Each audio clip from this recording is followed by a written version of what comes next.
Hello, everybody, and welcome to episode 26 of the Hot Path Show. Hope you guys enjoyed my Mr. Beast thumbnail today for this one. I thought that was a silly one. Anyways, welcome to today's episode. I'm doing a solo one. I don't know why I have the headphones on here today, but yeah, welcome in. As you might see, as you might have seen by the title and thumbnail of this, I recently created a little bit of a project. It's a racing battle royale. Basically, if you took like Need for Speed and combined it with kind of like the battle royale mechanics of Fortnite, PUBG, whatever you want, you name it. That's kind of basically what I did. So yeah, I'm going to be talking a little bit about that here today. This was actually a little bit of a collaboration with a couple other content creators here, and this is the video that we did here. Dan POS put it on.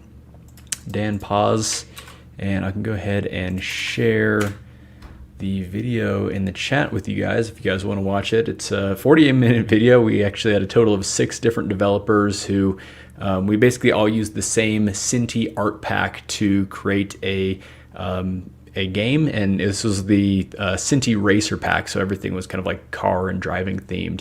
And so yeah, as you can see, we actually used 3 different game engines. So Unity, of course, someone used Unreal, and we also had, I believe, one Godot developer. So yeah, that was a ton of fun. So yeah, I'm going to be talking a little bit about that here today.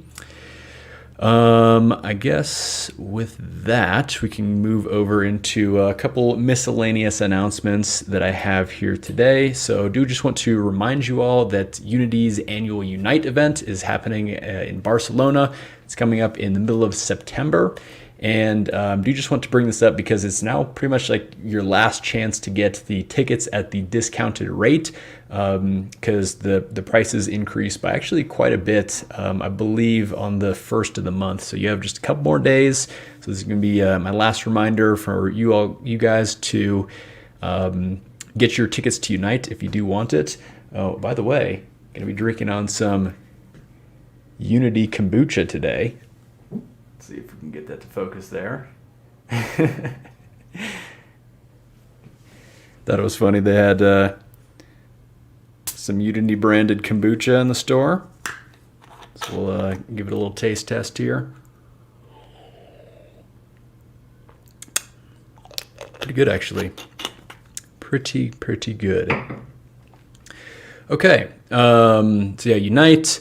Also, Unity let me actually pull up a link to this here.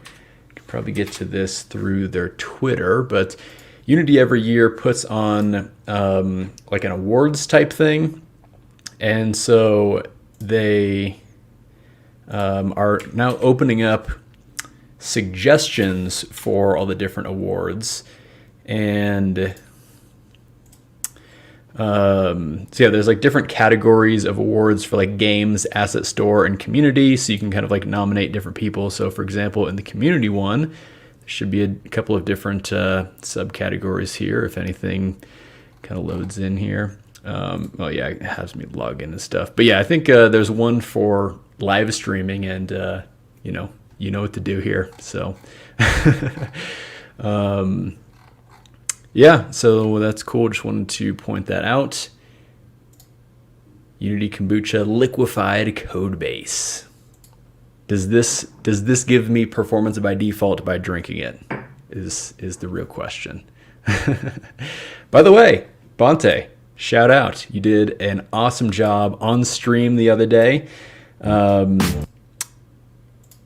see if we can pull this up here. You were joined by Laurent and Dimitri here, who is also from your team, showing off your game Sanctuary Shattered Sun.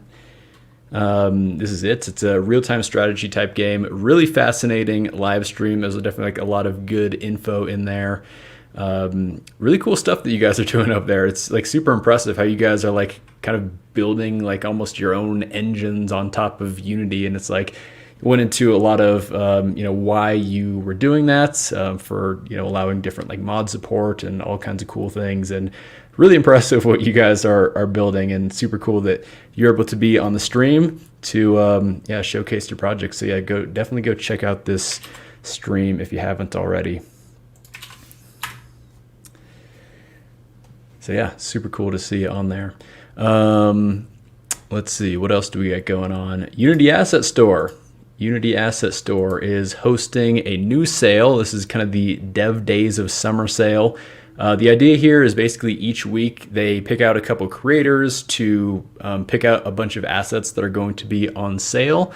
And this is happening over the next 4 weeks. So this is kind of the first week of it.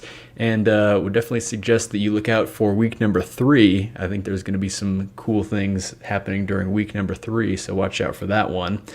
But yeah, it's a cool thing that they do. They kind of allow us creators to basically, pick out our favorite assets to be part of the sale.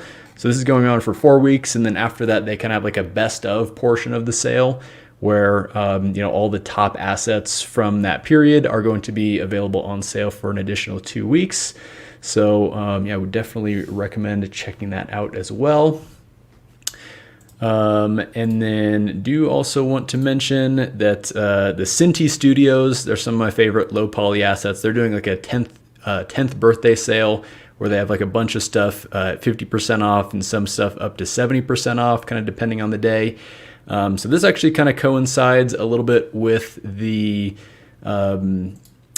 big collaboration video that I did with those other creators, where again we're kind of creating these different kind of racing style games using one of the Cinti art packs. So it kind of coincided with their 10th birthday, so it was kind of like a fun thing for us to do there. Let me see if I can go ahead and grab a link for you guys here to these different things. So these also should be in the description, but I'll go ahead and paste the Asset Store one as well as the Cinti one down in chat here. Okay, and then the last thing that I wanted to remind you all is that the TurboMakes Games Dots Game Jam concluded a little bit ago. Last week on stream, I was able to play through all of these games. Super cool, all the things that you guys came up with. Definitely had a ton of fun and would like to do more of these game jams and community events in the future. But yeah, so the voting period is available right now. It's going through the end of the month, so just a couple more days to get your last couple ratings in if you haven't had a chance to rate all the projects here. And then the winners are going to be announced on the live stream next week. So please look forward to that. Let's see, anything else I want to say on there? Nope, don't think so. And then, I do just want to remind you all that you can support us over on Patreon as well as through YouTube memberships, just with a little join button on the link in the description below. We really do appreciate your support, and we do like to provide additional bonuses for the supporters over there.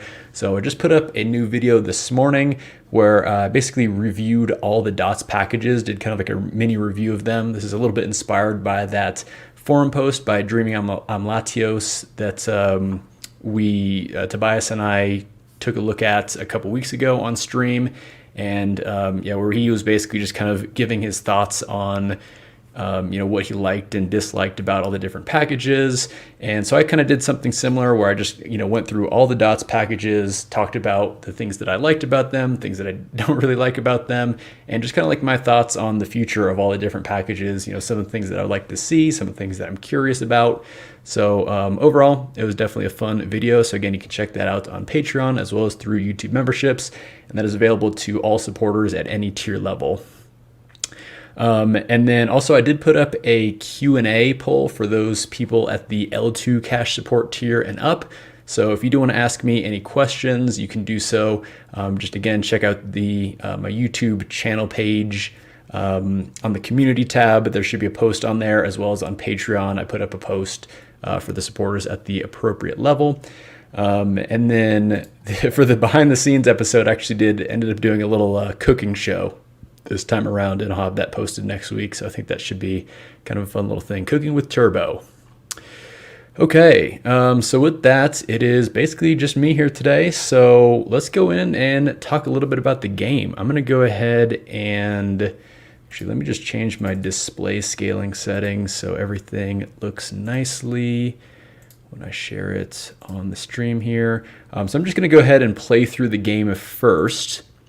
Most likely, you know, as I kind of found out last week, unfortunately, the frame rate doesn't seem too good when I'm kind of streaming games through this little streaming software that I have here.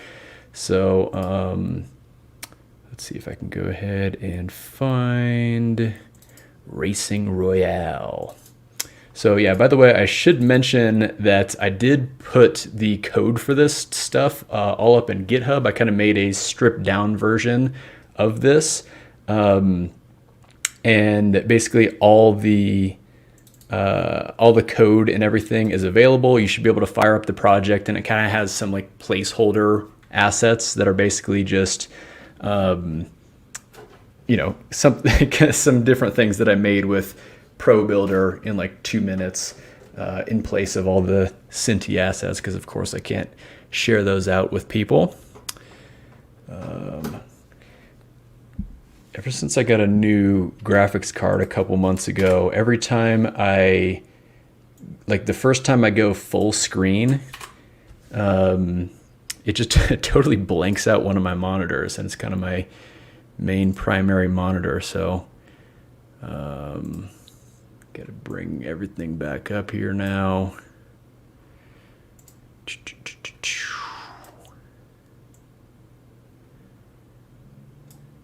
Okay, we got all this. Let's go ahead and share the screen.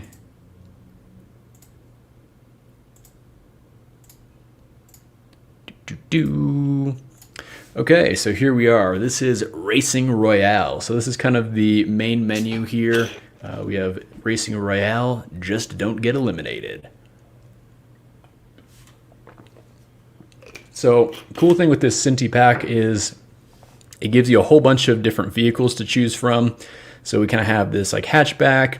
We have a little kind of sedan sports car here, coupe sports car, more of a muscle car, and of course more of the exotic car. So does anyone have any preference on which car we should be racing with here today? Unfortunately, it's just kind of like a little game jam project, so they all basically go the same speed. So, you know, nothing too crazy there. But anyways, as we wait for someone to chime in on what car we should use, we can go ahead and kind of go through a bunch of these designs. So these all come with this Cinti racer pack here. All right, good call. We got to go for the exotic. And then yeah, so there's definitely like a lot of cool different designs. We can pick something kind of crazy here. There's kind of some funny ones as we get a little deeper. You know, there's just kind of like, you know, basic racing stripes and stuff like this.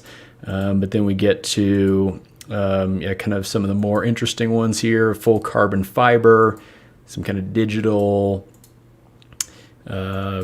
shipping company. See, we got kind of some stars and stripes. That's kind of a fun one. There's another crazy one. We got the classic flames, little polygonal custom imports, cheetah print. Cheetah print's fun. There's the dog. Got a camo one. Got a couple police cars. I think this is kind of like a work truck one. Got the taxi. We'll go ahead and play Crazy Taxi. So yeah, we can go ahead and into this game here, and you can see that I've basically created a little track to race on, and again, we're racing against 99 other players. Again, it looks like the frame rate kind of sucks in the video, but I assure you it runs just fine on my machine TM. But yeah, so here's kind of the idea is we have this like whole mass of 100 cars, you know, kind of like some crazy NASCAR thing going on. It's just like a blob of cars here. And then you'll see after a little bit of time, we're going to get eliminating positions 81 through 100. So we got to make a little bit of room here. Okay, so we're good. And then, so yeah, once this goes away, it's going to eliminate them. As you can see, there's a bunch of people eliminated behind us.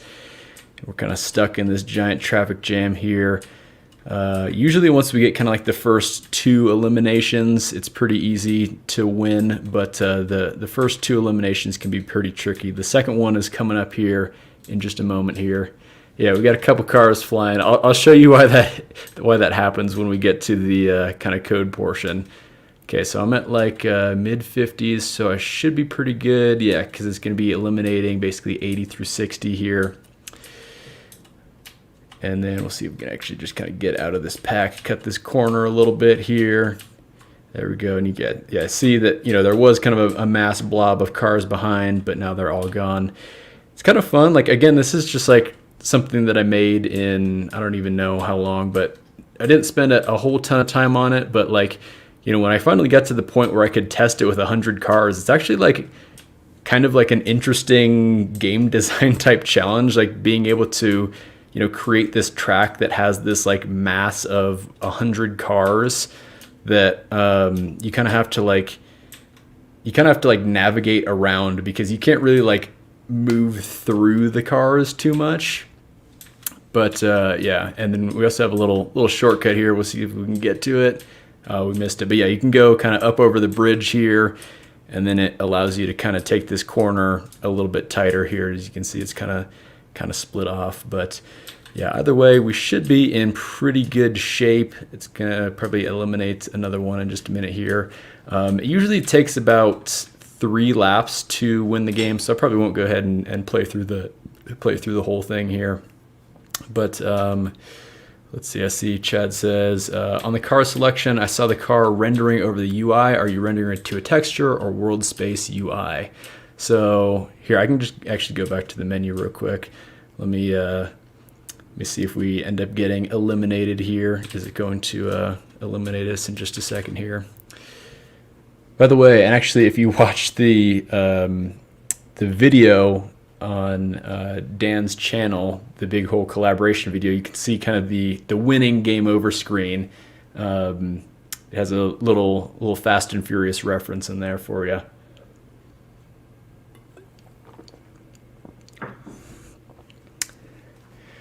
4, 3, 2, 1. So then, yeah, when you get eliminated, that's what happens, and you basically just go back to the main menu here.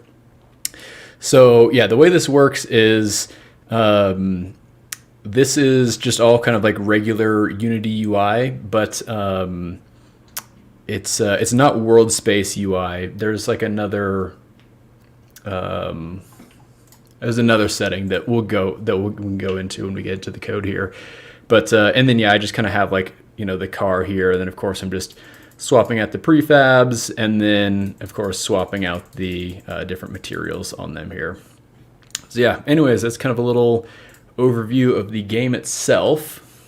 Now we can go into the actual project, and so yeah, I might as well just kind of start with that main menu there. So you can go into the scenes, main menu, and yeah, by the way, once again, I'll go ahead and post the GitHub link in chat. So yeah, you can kind of follow along with this. Again, I kind of removed all references to any of the external assets. So I did use the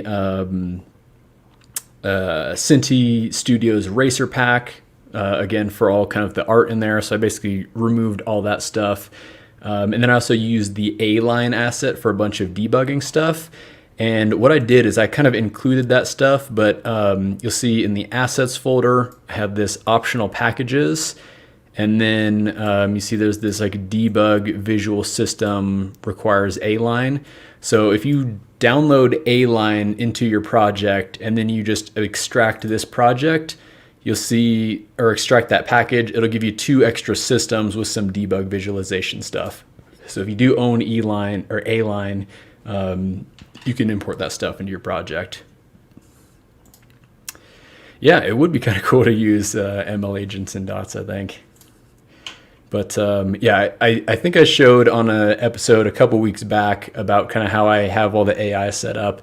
Again, I can kind of touch on that a little bit in today's video. So yeah, anyways, if we go to the canvas here, so yeah, the render mode is set to screen space camera. And then of course we like set the main camera on here. And then, so yeah, actually I think what happens is when we enter play mode, the camera spins around. So the model is actually just sitting still. And we see we have the camera spinning around. And then because it's set to camera space UI, then that UI is just kind of like rotating around, like projected out into the world. So yeah, works pretty well though. I mean, hey, it works well. So, and then, yeah, it's just all kind of regular camera settings and stuff here. So, yeah, I don't know if there's too much more interesting going on in the main menu. One thing that I did have to do on the vehicles is, I mean, this is especially apparent for the Cinti ones because like all the different models have like so many child objects because they want you to kind of have the ability to like interact with them in the game world. So like, you know, every single door has its own transform hierarchy. So you can like, you know, open the door and roll down the window. I don't know if you actually roll down the window, but like a bunch of little things like that where like, you know, every child object is all super configurable and everything. So because of that, I kind of had to have a little script here for this like vehicle visual material change. This is just kind of like a super hacky thing that I came up with where it just has an array of all the mesh renderers for, you know, all those different child objects. And then, you know, whenever we change the design, you can see that we're setting this target material right here.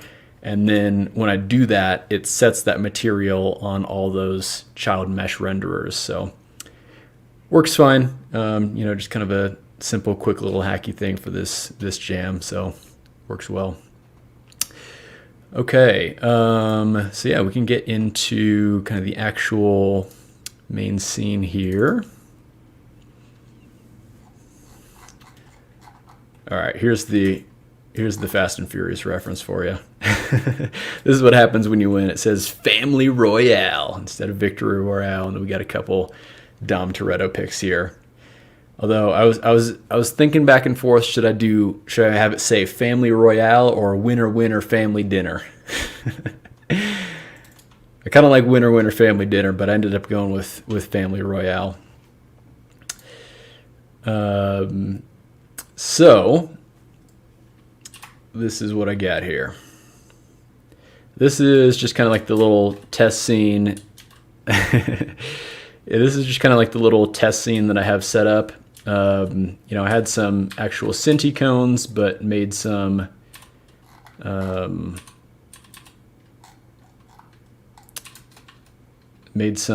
just regular kind of low poly cones. Let me like actually focus in on that.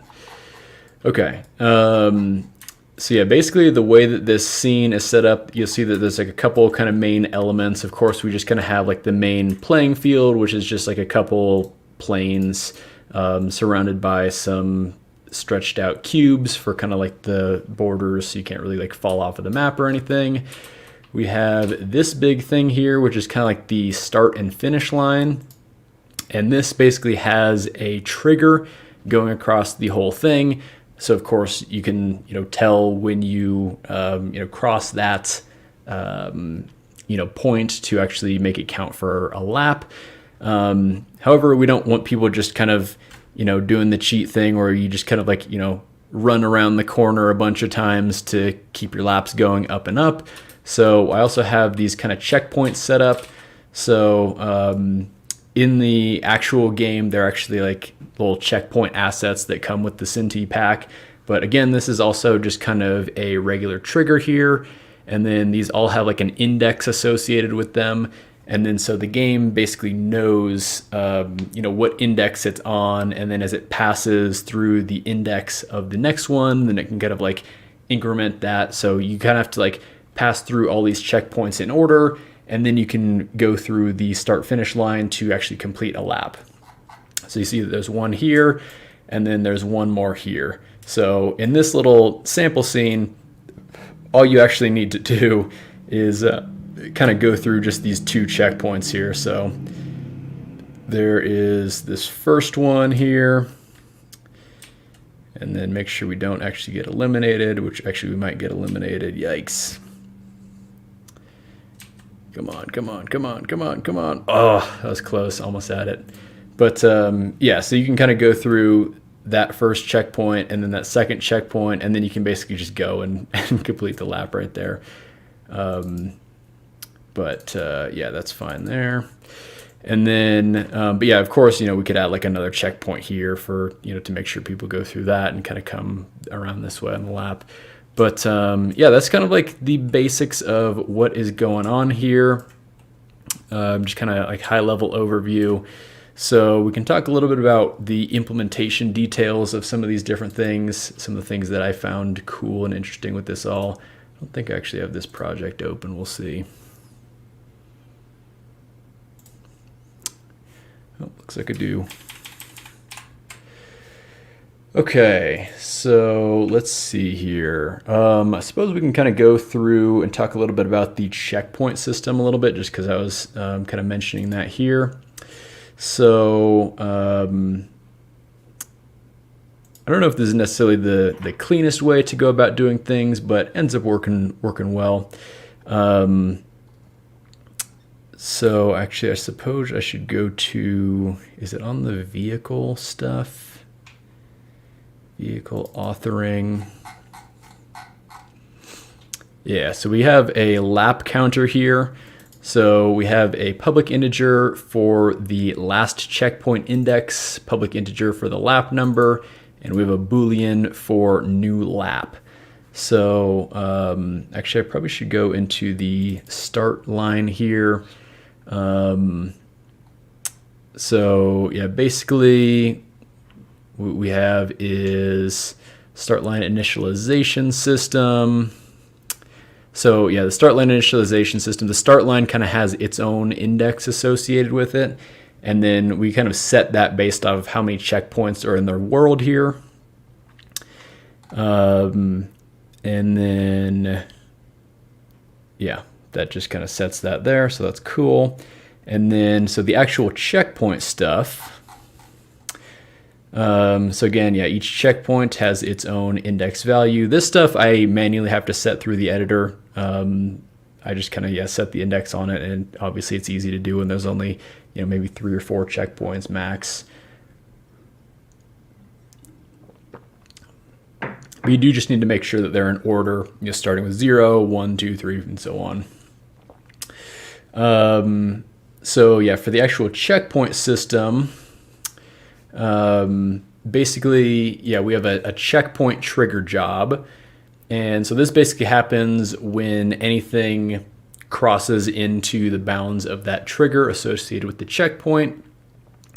We just kind of figure out which one is the vehicle entity, which one is the checkpoint entity. We of course want to make sure that only one of these is a vehicle and only one of these is a checkpoint. So we don't want this to fire when 2 vehicles collide, or if 2 checkpoints collided, or some other object collided with the checkpoint. So we want to make sure that it's always one vehicle and one checkpoint in this trigger event here. And then what we can do here is, we check some things on kind of our lap counter, and then we basically, just make sure that the value stored on that vehicle's lap counter is the same as the index of that checkpoint minus 1. And then, if it is, then that's kind of good. We just want to go ahead and increment that now to the current checkpoint index, and then make sure we set that on the vehicle. So basically, as the vehicle is driving along, every time it's passing through a new checkpoint, if it's doing it in the correct order, that value should be incrementing, up from 0 all the way. Now for the start line, we're basically doing the same thing, checking to see if there is a collision between exactly one vehicle and exactly one start line. Now what we need to do here is we make sure the last checkpoint index is equal to the start line index minus 1. And then we can here set the last checkpoint index to 0. We increment the lap number, and then we also set this new lap equal to true. The reason I have this new lap equal to true is basically just for the UI system. So again, this is basically running every frame, where it's always currently setting the position of the user. And we can go into how I'm actually doing the position stuff later, because that's kind of cool. And then, you know, if we are on a new lap, then we can just go ahead and set the new lap counter to the current lap.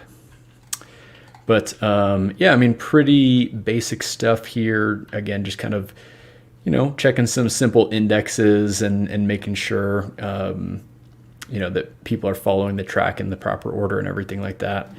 I don't know if there's too much more to say on here. But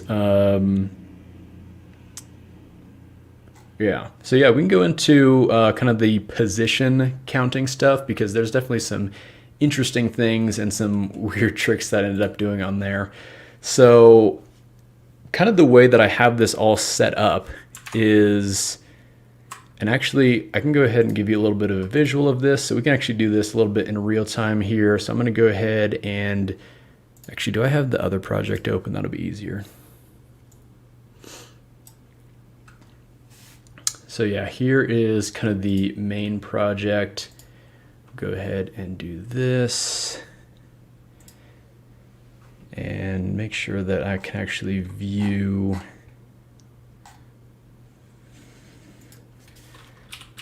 the flow field here.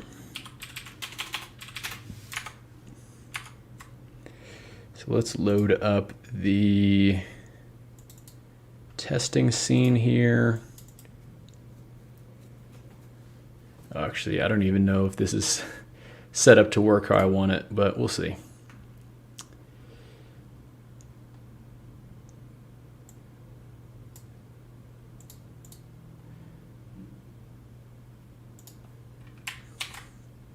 Just got to refresh there. But yeah, so basically, so this project is not on Steam right now. I probably should put this up on itch.io at some point. I'll probably do that right after this, actually. It'll be on my itch.io. But I do have all the project files available for kind of like the stripped down version on GitHub. And I can go ahead and post a link again to that in the chat here if you'd like to play around with it. But yeah, so again, the core of how this works is it uses a flow field, and we'll see if this actually works here for us.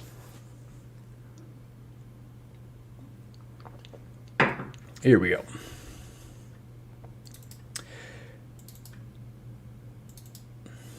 Okay, so the idea with a flow field is we basically take our world here and we break it up into a grid of cells. What I've done here is I basically just used a spline to kind of trace out the path that, you know, kind of the ideal path that a given player or non-player character should follow to essentially complete a lap here. And if we kind of scroll down here, you can see that each of these cells kind of has like an arrow in them, kind of indicating a direction that they should be going at any point. So basically what I've done here is, I don't think the spline is visible right now, but yeah, basically the way that I have this set up is if you're kind of like right on the spline, you see these arrows kind of like follow along like exactly in the direction of where this spline would be. Now, as you kind of get further and further out, you see that the arrows kind of point kind of in towards this center point. So basically, the whole idea behind this is like no matter where a given vehicle is on the map, it can use this flow field to basically follow kind of this main path of the track here. Yep, the track is a giant flow field.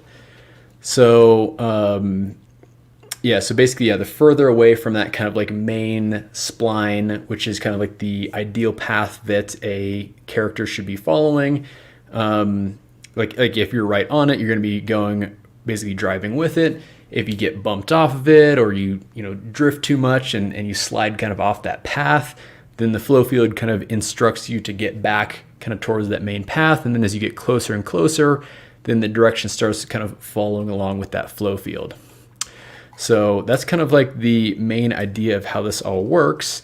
So as you can see, I'm kind of like storing this sort of like directional information in here. However, with a flow field, we can store as much data as we want into each of these given cells. So I've also built the game's positioning system based off of this flow field as well. So essentially the way that this works is I set up this flow field during a baking step. So this only happens kind of during the baking process because it actually does take quite a while to bake the flow field. As I was testing, I kind of had it on like a lower resolution, so it would like bake quicker and stuff. But on the final flow field, on the final track that I created for, you know, the big kind of main scene that I did for like the final project for the game, like right before I was ready to ship the game, I made like a really granular flow field with like, you know, really small cells and like higher accuracy and everything like that. And it actually took 10 minutes to bake that sub scene. And yeah, again, what I ended up doing is I just kind of broke all that flow field stuff out into its own separate sub scene so that, you know, that sub scene can just like get baked once and then I can just, you know, not touch it. And, you know, it just kind of works and everything like that. So yeah, it did end up taking a while to bake, but you know, the advantage of the whole baking process is once I ship the game, the user doesn't have to worry about, you know, running all that crazy flow field logic on their machine that, you know, ends up taking a bunch of time. So, once again, kind of during this baking process, as I'm figuring out, you know, the direction of the spline at any given point and, you know, how far a given point is away from the spline and all this stuff. Basically, one of the pieces of information that I get, and I can pop this up here. If we go to the flow field authoring. So this is actually the baking process here. And as you can see, what it does is it literally just goes through every single cell on the grid and then does, this is kind of what ends up bringing the performance down quite a bit, and like why this baking step takes so long. Is because it uses this spline utility.getNearestPoint. And then we also do a spline.evaluateTangent. And these are just kind of like regular managed, Unity managed things. So, you know, we can't use like the burst compiler on them or anything. And yeah, they're end up being quite costly operations. One of the things that you see from this getNearestPoint is we get this outvar t. And this t value is essentially just a value from 0 to 1 of how far along that nearest point on the spline is on the actual spline. So if you figure the spline starts at 0 and it ends at 1, you know, even though the spline, the 0 and 1 point are the same because it's of course a lap, it's a loop, it's a closed loop, then yeah, basically anywhere on the track is just kind of that float value from 0 to 1. So what I end up doing is when I'm creating my flow field cell, I'm storing the position as well as the direction. So, you know, the essentially whatever direction that cell should be facing in. Again, depending on how far away it is from the given cell and all the other kind of math things that I'm doing here. And then last is this t position. So again, that's just that value from 0 to 1. So then during the position determination system, what I can do here is I get a reference to the flow field, and I actually am storing the flow field in a blob asset here. So I can kind of key into the flow field by this little helper method that I've created, which is the get cell at position.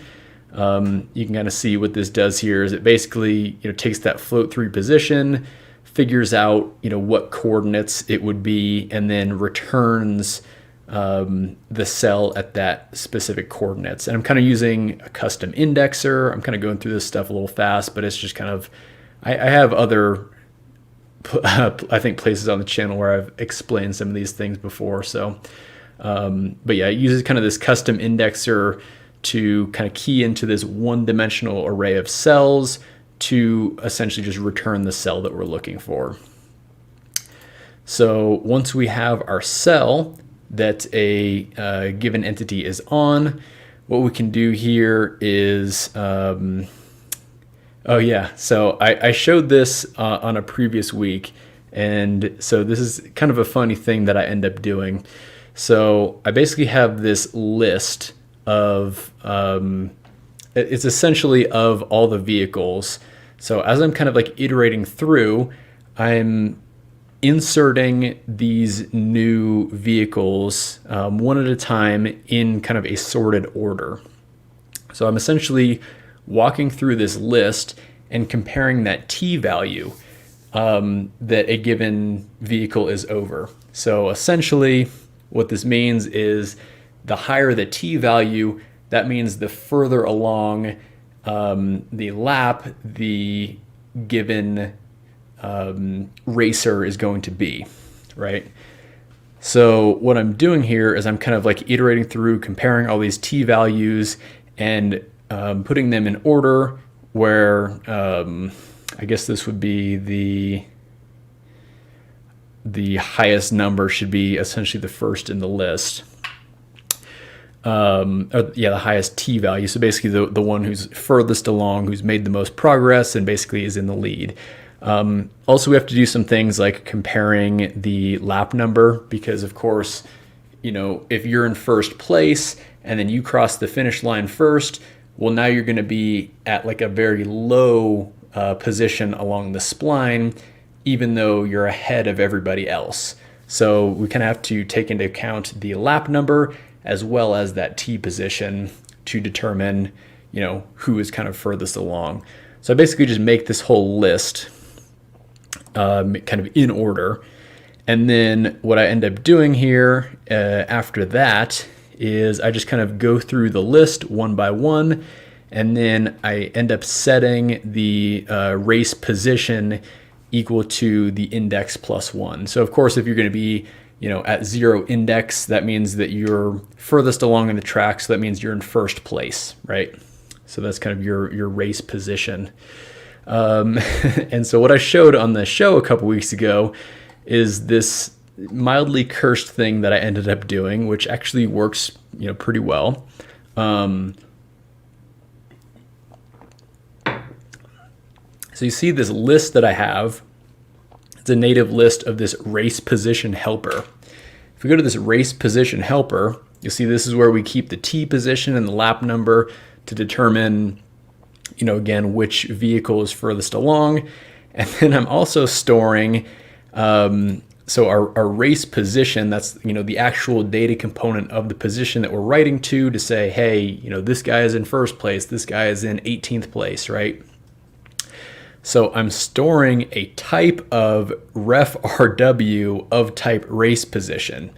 So what that means is when I'm iterating my for each loop and I have the ref RW of race position, just called race position here, I can insert that into the list. And then so outside now of this for each loop where I'm iterating through each one of these, we need to do this, you know, after we've gone through all of the vehicles. So, you know, we have that kind of ordered list of the positions that they're all in.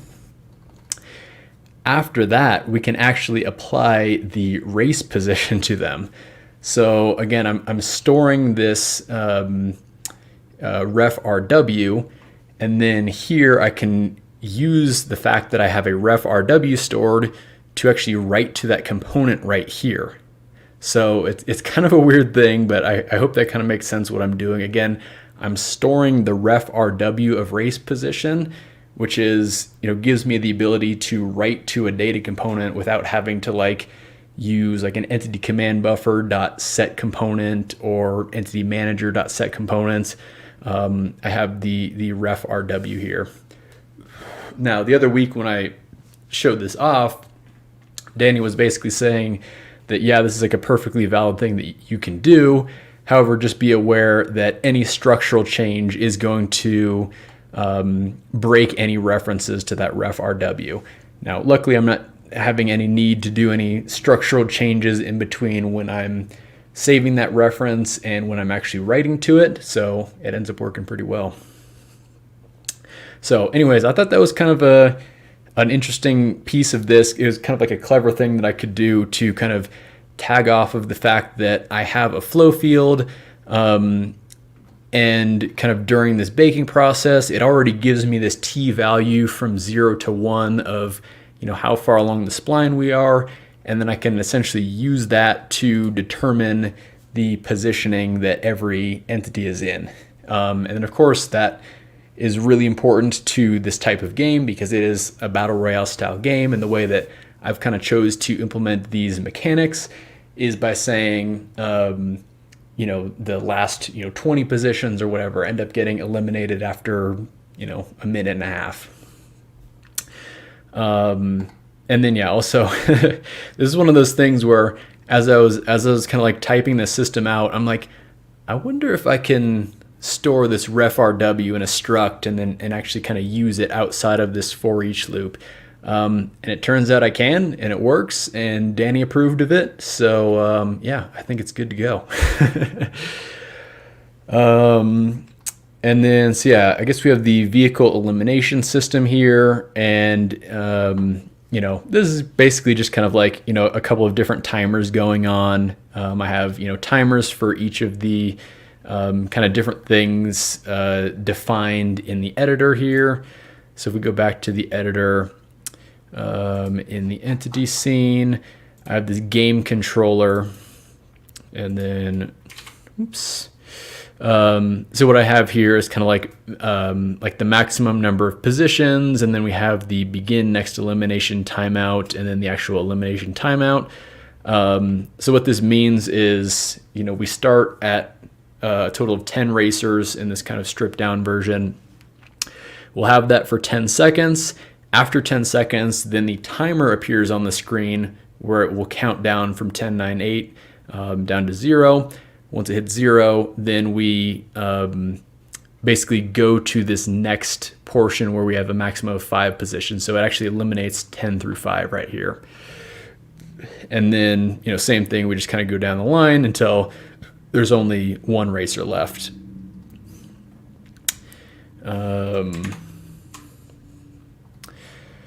So this is kind of basically just those timers happening there. And then as you can imagine, what we're doing to actually eliminate the entities is just kind of going through, figuring out what the max position here is.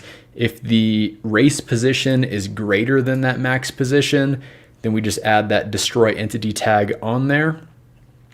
And then we also see, if it is the player who ends up getting eliminated, then we'll show the message on the screen saying, you got eliminated at whatever position you were at. And then, of course, show the main menu button.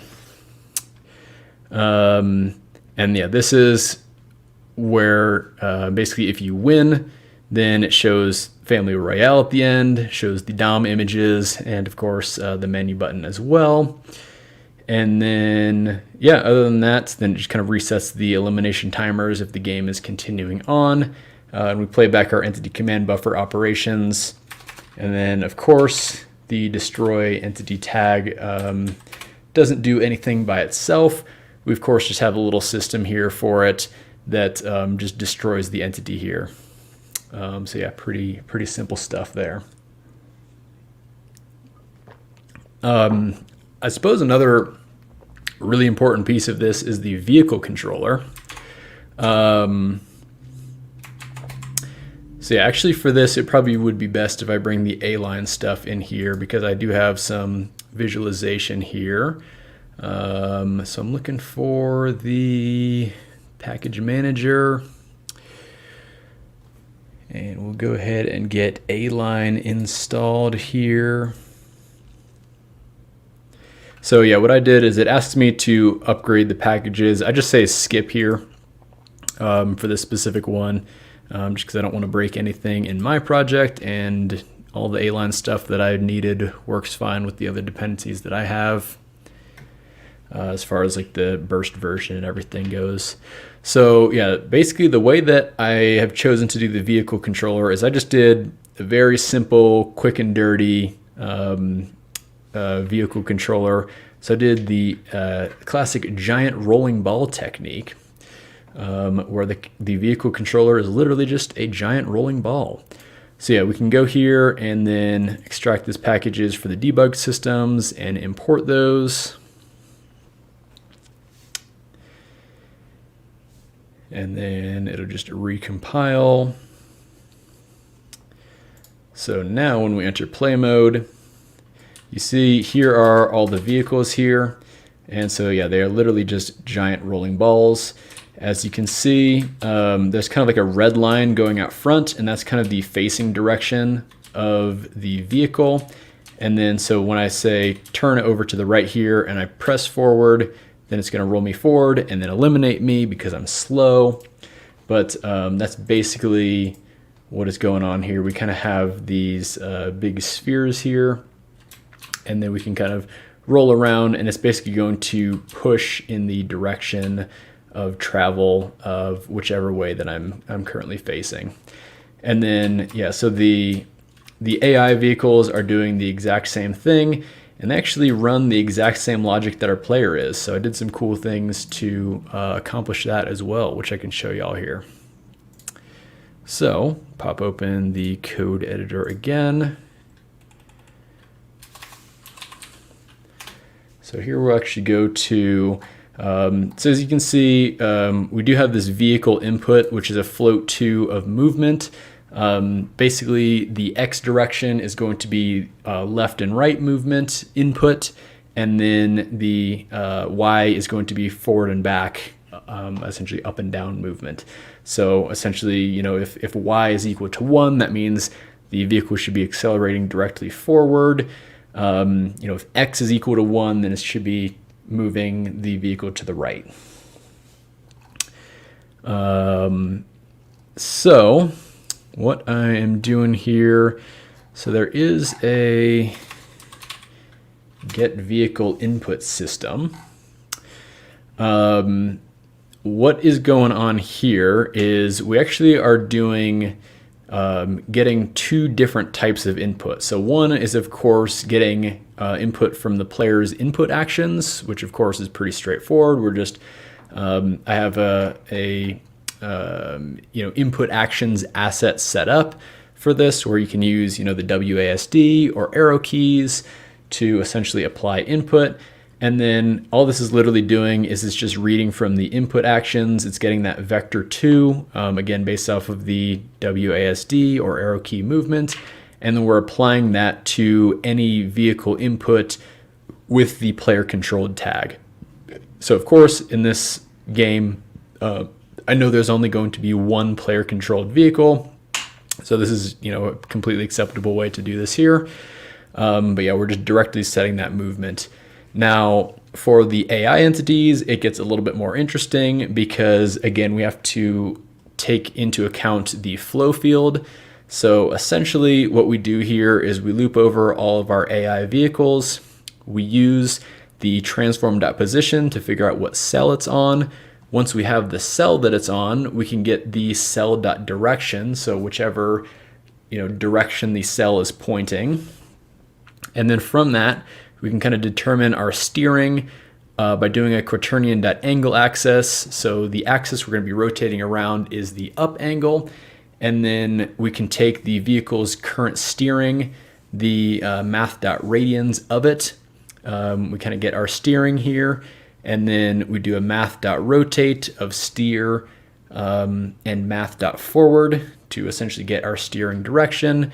From that, we can figure out the angle that the basically so it's the cross product of the steering direction and the cell forward. Essentially, all we're trying to do here, there's kind of like a couple steps we have to do, but essentially all that we're trying to do here is figure out if the AI vehicle should be moving left or right. And we can kind of, use this cross product to get this angle. And once we do that, we can just set the X value equal to math.sine of angle.y. And then, so basically from that, that means basically -1 for left and +1 for right. And then we always just set 1 in the Y direction. So it's just, always slamming down on the accelerator. We're not doing any crazy AI logic about, braking and letting up off the accelerator or anything.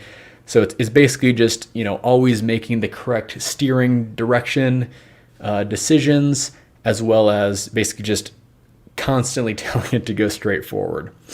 So again, all this part is doing is just setting this vehicle input. So again, we're setting it, for the player's input based off of the actual player's input, whatever the person who's controlling the game is pressing on the keyboard. And then for the AI vehicles, it's just based off of what they find in the flow field. Now with that, we have the vehicle movement system, which basically runs off of all of our vehicles. Doesn't matter if it's a player controlled vehicle or an AI controlled vehicle, as long as it has this vehicle input component here. So what we're doing here is we kind of need access to a bunch of things. So of course their vehicle properties, which, allows us to define the, steering, top speed, acceleration, friction, all kinds of different things like this.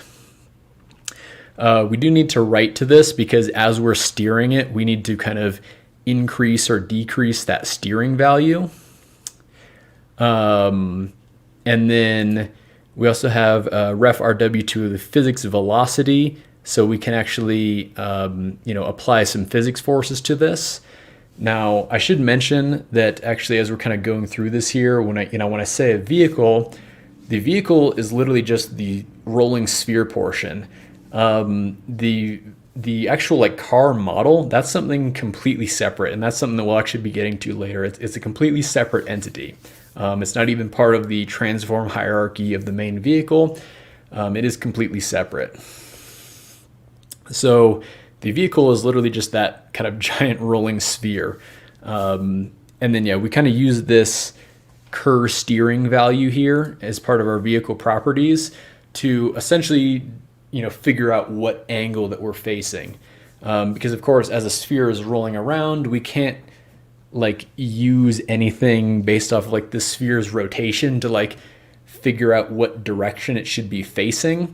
So we basically just kind of have this current steering value, which we're constantly keeping up to date based off of whatever movement that we're applying in the X direction. So you see that in this first step here, basically if we are applying any vehicle movement, so if the absolute value of the movement in the X direction is greater than float.epsilon, let's go ahead and add to that current steering based off of what we're storing in that vehicle's movement, multiplied by our steering value to basically determine how fast or slow a car should be steering, multiplied by delta time so we can normalize for frame rate. So that's kind of basically the steering portion of it, and then the acceleration portion of it ends up being a little bit more interesting. So basically we kind of figure out what the current acceleration is, again by taking our acceleration, which is stored in our vehicle properties, multiplying that by our input movement. So if we're inputting forward movement, it's going to go forward. If we're inputting reverse movement, it's going to go negative. Of course, multiply that by delta time. And then, so here we can kind of figure out the rotation. So we kind of take off that Kerr acceleration in the X value on kind of the float 3 here. So we end up doing a quaternion.angle axis, again, around the math.up. Math.radians of the current steering. We can actually find out the rotation of that steering by rotating our steering by this rotation value. We have to transfer this over into world space by doing a multiplication between the transform's rotation and the mass.inertia orientation. And then we can rotate the inverse of that world space value by the rotation value, and then we end up doing a apply angular impulse on this mass and rotation. So yeah, ends up kind of being a lot of little weird math things in here. Actually, a lot of the ways that I kind of like figured out, the appropriate way to apply all these different math functions is actually just kind of like going through some of the different physics extension methods. So this kind of apply angular impulse one here. We can go into this. So I believe there is I have Vim motions and I can't do Control F right now. I know there's a way to search with Vim motions, but I don't know that off the top of my head. But so yeah, I remember there's a specific set angular velocity world space. So this is kind of where I figured out like some of these world space things about, if I want to apply certain things in world space. I ended up basically just kind of like taking bits and pieces of these different methods that I found within here to essentially get what I wanted, because there wasn't anything like right out of the box that I could kind of use to get the behavior desired that I wanted here. So that's basically kind of the acceleration portion of it. Now, if you're not accelerating, then it's going to essentially apply angular impulse in the reverse direction of your current velocity, kind of by some friction factor that I've kind of preset there. So, essentially if you're rolling forward, this code is going to apply force kind of backwards to slow you down to a stop, essentially. And then here we just kind of have some ending logic here just to kind of make sure that the angular velocity doesn't get past a certain top speed value here. Yeah, and kind of the way that I did this is basically the player has a fixed top speed, acceleration, and everything like that. However, I had that initially set the same for all the AI controlled characters, and it was really just not that interesting to play. Like when there's just like a giant blob of 100 cars moving all at the exact same speed, is just not really that interesting, because not like anything is kind of happening. It's just kind of like a moving wall that you can't really do much about. And it still kind of is that way. Again, I would like to tweak a lot about this vehicle controller. Like if I were making a production project of this, I probably wouldn't use this type of vehicle controller setup. But it was a fun exercise. I learned some things. But yeah, so actually all the AI controlled characters, they end up getting, like all their stats kind of end up getting like a random plus or minus on each of them. So there's actually some cars that can end up quite a bit faster than the player controlled character. However, the way that I've kind of like made the AI path is that you can kind of cut some corners, you can take some shortcuts, and you can kind of use that to your advantage in order to win, basically. So then that kind of goes back to the point of when I was demonstrating this earlier, when there were so many cars, again, because these are all spheres, again, I didn't spend a whole lot of time on this vehicle controller. So the spheres are really what is colliding into the different geometry. The car spheres are colliding into each other. So again, if we come back to this scene here, and we go ahead and go here. Oh, this is the wrong one.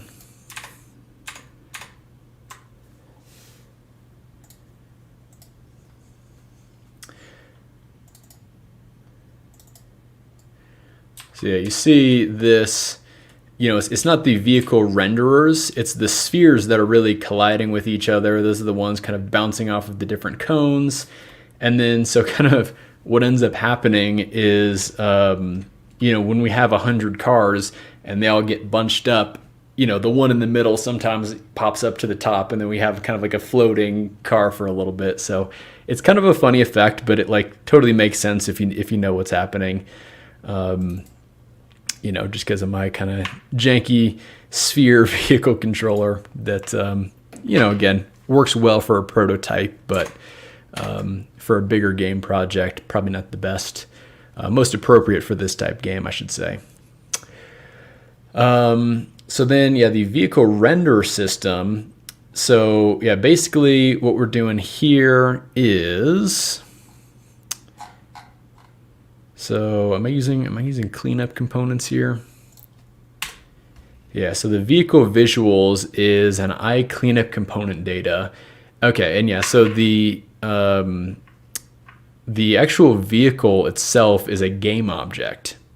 I suppose there's no reason that this couldn't be an entity, but yeah, anyways, for now, yeah, it's set up as a game object just because, you know, the prefabs are game objects and I'm doing some mono behavior logic on them to, you know, set all their visuals and everything. But, you know, again, these totally could be entities. There's nothing that, you know, entities can't do that these things are trying to do here.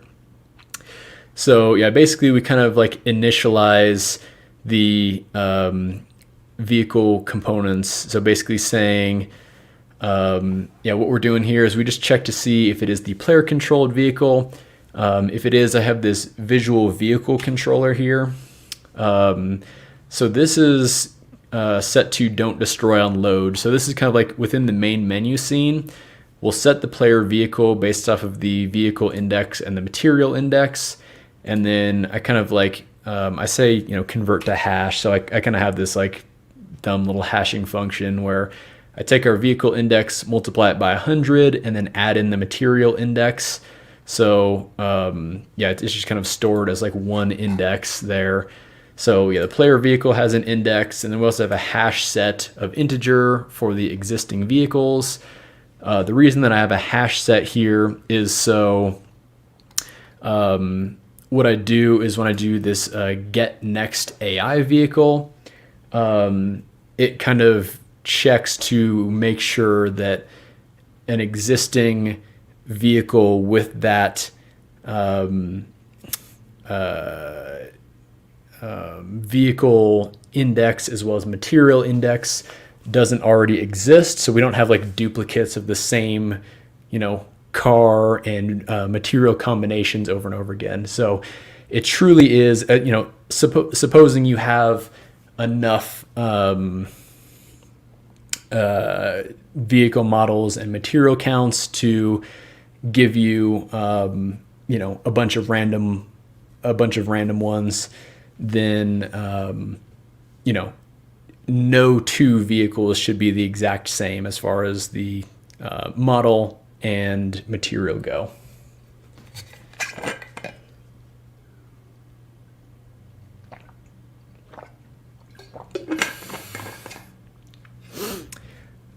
Now,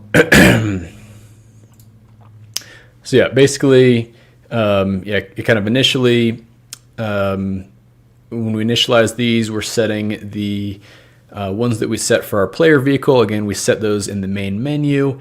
And then, you know, again, for the AI vehicles, these are all random, but they're non-duplicating random, essentially. Looks like I have a sweet variable name right there. And this is where we actually set the vehicle visuals. And then we can do an add component with that new vehicle visuals as a cleanup component. So with that cleanup component, now kind of during regular gameplay, we can, you know, essentially figure out how to position and orient the vehicle game object based off of, you know, the position of the vehicle as well as its steering direction. So again, we're kind of doing a quaternion axis angle against the up direction, and the angle is going to be that current steering angle that's kind of associated with that vehicle. So basically this current steering, it maps 1-to-1. So when I come in here and I go to my vehicle, you'll see as I turn it, the red line, which is indicative of the steering direction, is mapped 1-to-1 with the vehicle. even though we're stopped, we can still turn around in place, which is kind of funny. So that basically figures out the facing direction. And then, we do kind of like a spherical, I suppose we end up doing a spherical linear interpolation for that, for kind of a little bit more smooth movement on that. And I guess I am doing a linear interpolation as well on the visual transform position and the transform position. I don't remember why I ended up doing this. This is something I did pretty early on. I think there was just kind of like maybe some weird stuttering that I was trying to smooth out a little bit. But yeah, this kind of cleared things up a little bit here. So also for the player character, we need to take into account, having the camera follow the player. So I kind of have this little camera follow transform here, iComponent data, which has a Unity object ref to a transform. And that transform is basically just a regular game object. So we can kind of set that position within here. And then that game object is set as the Cinemachine camera target. So the Cinemachine camera basically always follows that. And then finally, the last step of these cleanup components is to just clean them up. So, basically when the entity gets destroyed, then we also want to clean up the visuals as well. Now, one feature that I did want to add in, which unfortunately I ran out of time and didn't get to add in, was I wanted it to be so like when a vehicle got eliminated, that like it basically just turned into like an upside down version of the model, and maybe had like some smoke coming out, and it would just like be kind of like an obstacle on the track, which I thought would be kind of cool. But however, as it stands right now, again, like all those vehicles are just in kind of like a giant blob, like a giant like mass. So then like what end up happening, you figure, is like anytime that a bunch of vehicles were eliminated, there'd just be like a giant blob of cars in the middle of the track. So I don't know how that would play out. I didn't really get a chance, of course, to test that or anything, but I think that what could have been like a fun little thing to add to this. I think there's some like interesting ideas here about creating like a battle royale style racer game, but it's in practice, there's kind of like a lot of things that you kind of have to consider and end up working weird. But, I think it was a fun exercise. It was kind of like a silly idea that I've had for a while, and I'm glad I finally got to build it out here. Let me think if there's anything else that I really want to talk about. Of course, if anybody in chat has anything they specifically want to see, feel free to chime in here. But we kind of have like the elimination. Talked a little bit about Cinemachine here. I don't think there's anything really too interesting going on with the HUD. It's just kind of regular Unity UI stuff. I kind of mentioned that, here's the flow field subscene. This is a secondary subscene, which I have closed because it has basically already gone through its baking process. This scene is a lot smaller, but it still maybe takes 30 seconds or so to build out the flow field. So, kind of annoying if, there's you make any changes to that. But, all right, cool. Yeah, glad to hear that. I think I went pretty into detail on most of the stuff that I learned from here. Just going to go one last little look through the scripts here and see if there's anything particularly interesting. I guess kind of here's the A-line stuff. So flow field drawer. Kind of what I'm doing here is doing this draw.push.line width, and then just drawing a wire grid. Doing another push line width to increase the width of the lines that are drawn, so I can draw some arrows here, and then pop line width to break those off. visual debug system. So this is like what actually kind of draws these spheres here. So yeah, you see that I'm doing a push line width on here. Actually, I think this can be ran in a burst context, but I don't have the burst compiler on here. But yeah, so what I end up doing is I get the transform of the vehicle, and I can do push wire matrix, or push matrix rather, where I do transform.to matrix, and then I can just do a builder draw wire sphere.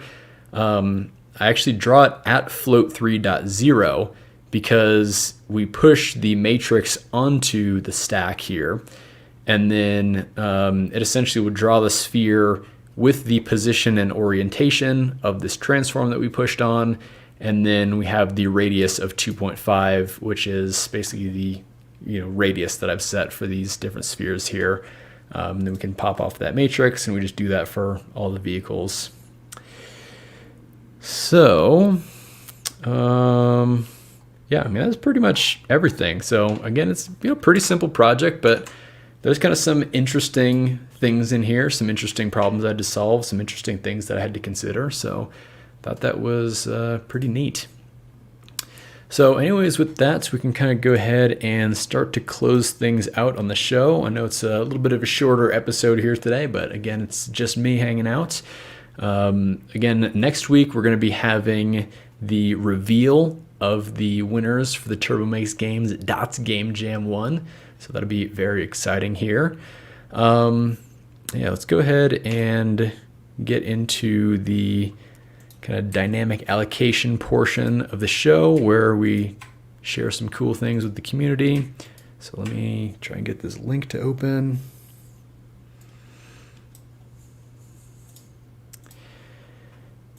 And share this.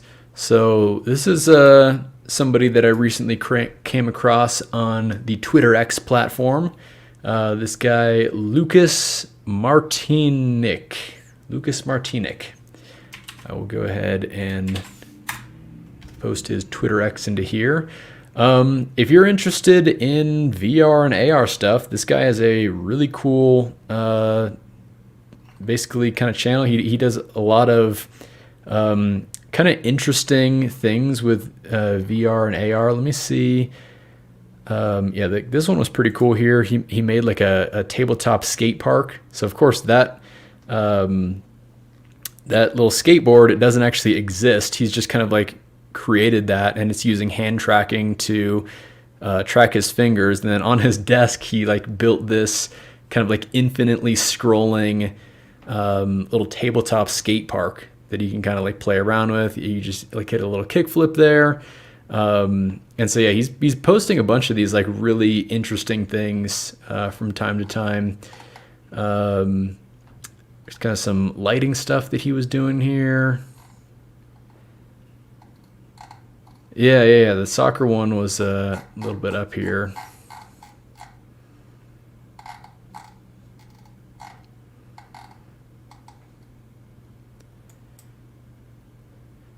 Yeah, so he's got kind of foot tracking. I think he has like the VR controller is like tied to his shoes here. And then, yeah, this one actually is pretty cool. He kind of spawns a soccer ball out into the world, and yeah, using kind of the foot tracking, he's kind of like kicking around in his room, and you see there's kind of like a little score counter that counts up.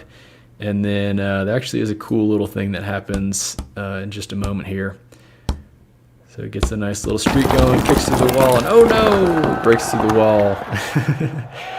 So yeah, it's just a bunch of like little prototypes, but they're like built out like kind of interestingly. Like he has like you're just like, oh, it's he's cool, like juggling a little soccer ball, and then he like accidentally kicks it towards his wall, and then his wall breaks down, and all of a sudden there's a soccer field that you can actually kick a goal into. So it's like not only is it like cool tech demos, but he's actually building them out into like more interesting things than just a little tech demo. So yeah, go check him out. Tell him Turbo sent you. I don't think he knows who I am, but anyways. So with that, we can go ahead and close out our show here. Once again, I can remind you that you can support us over on Patreon and YouTube memberships. I did just post a cool new video today doing a little mini review on all of the Dots packages. Funny that he mimes during the videos. yeah, true.